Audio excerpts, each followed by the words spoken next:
Hi, I'm OmniSunday.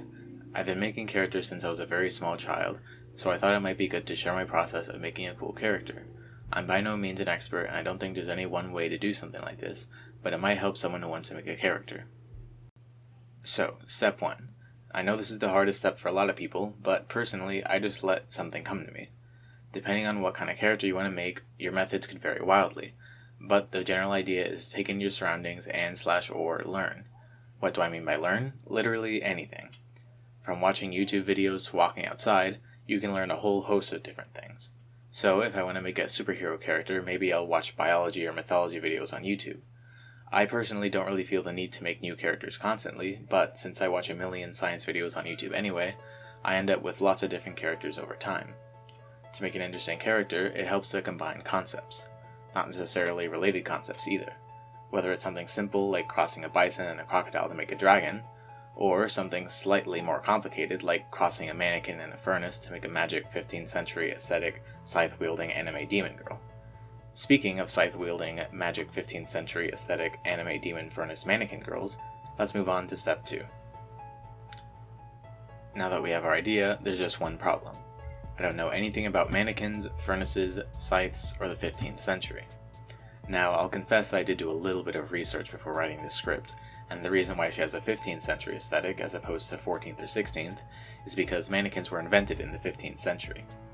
According to Wikipedia though, full-size mannequins were invented 300 years later in the 18th century. I will choose to ignore this reality and substitute my own. So, the next part of this step is to research furnaces, specifically 15th century furnaces. I chose to stick those 3 words right into my browser. I guess the cool furnace to have in the 15th century was a blast furnace, so let's go with those. I'll be honest, I have no idea what a blast furnace is, so I googled it. Still don't know what a blast furnace is, so I looked for images. I might not know what it is, but I know what it looks like, and now I have ideas in my head of a miniature one that works with dark magic. Something to note is that blast furnaces seem to have originated in China. Next, I want to know about scythes. From searching scythes and mythology, I was able to gather that they're mostly used when representing the apocalypse, or death. Also some dude named Kronos, but mostly the apocalypse. I had something like this in mind already, so I just searched did anyone use scythes as a weapon, and used the images as some inspiration. Before I draw anything, I want to know about the 15th century.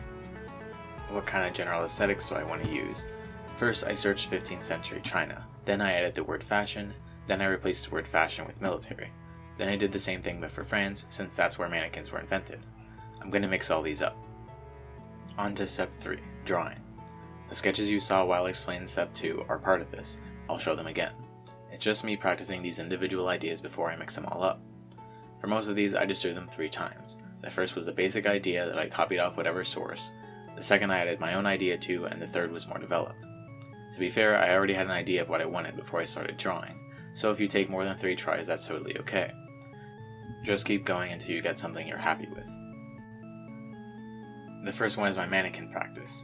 I settled on a creepy looking old mannequin. The second one is my blast furnace practice. Feel free to tell me in the comments how bad I am at drawing blast furnaces. Maybe you could explain how they work in simpler terms in Wikipedia, but I'll just use the excuse of magic if anything doesn't make sense.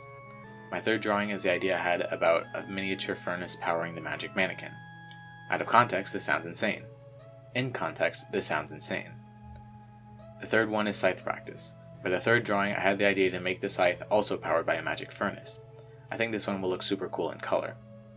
The fourth one is my practice on 15th century clothing. This is just what I got from a quick browser search, so it's probably turbo inaccurate.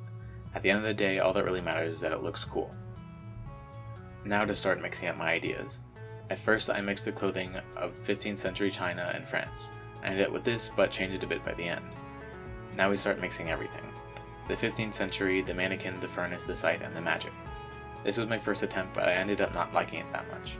Something about it didn't look right, and that's okay if it happens to you. I ended up shading it, but still didn't like it, so I tried again. This time I had something better in mind for the pose, and I think it made a big difference. I shifted the proportions a bit after shading and coloring, so here's the final product.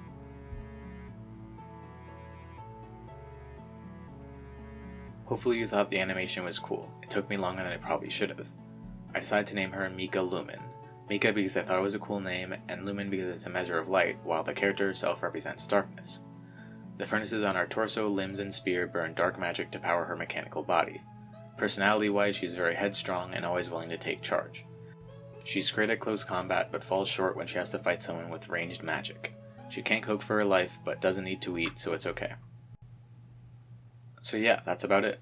Hopefully you learned something, or were at least somewhat entertained by this. Let me know if you want me to do more of these, as I certainly enjoyed making it. Thanks for watching!